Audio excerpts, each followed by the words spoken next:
Compared with many European countries, Sweden is taking a relaxed approach to the coronavirus outbreak, encouraging people to, yes, practice social distancing, but putting very few restrictions on freedom of movement or assembly.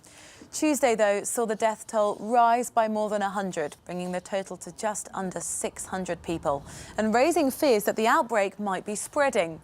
The country's chief epidemiologist says social distancing is working, and more drastic measures will only postpone the problem. This long-term thing on the low scale that we do in Sweden is much more sustainable and would not cause these enormous differences in the amount of cases getting into healthcare in the same way.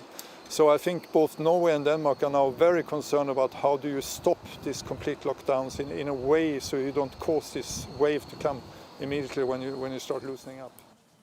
Let's find out more. Our reporter Per Nyberg is in Stockholm and joins us live now.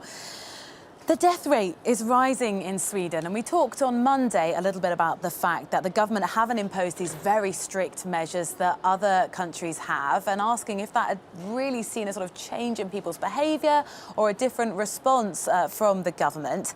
Are the government considering changing its strategy?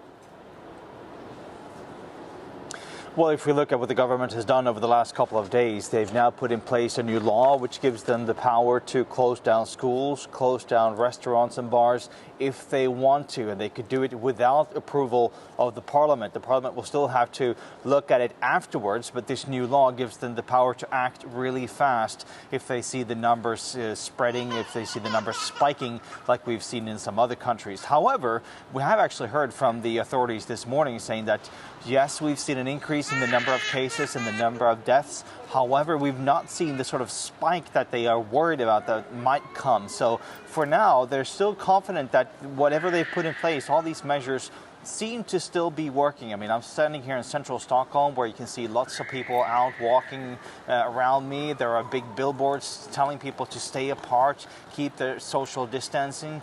If they show any sort of symptoms, stay at home. But apart from that, you know, life still pretty much is sort of going on as normal here in Stockholm. I mean, the picture behind you looks just totally alien to what we've seen in other European cities. Norway and Denmark, the health minister just mentioned this, say they are ready to start lifting some of their quarantine restrictions. How's that going to work? How's it being planned, particularly to sort of mediate some of the risks of there then, of course, being a second spike in infections? Well, that's the thing, Rosie. This second spike in infections that you're talking about, that's the main concern that all these countries are looking at. No one wants to lift these restrictions and then end up with more new cases sort of flooding over their countries. What we're seeing in Norway and Denmark is now that they're planning on reopening schools first in the next couple of weeks, both in Norway and in Denmark.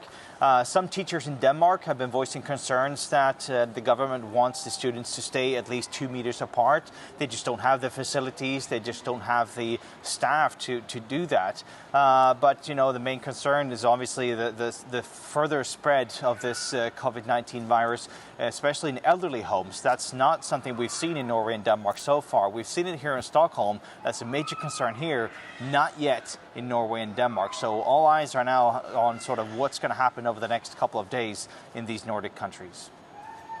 Per Nyberg, thank you very much, speaking to us from Stockholm.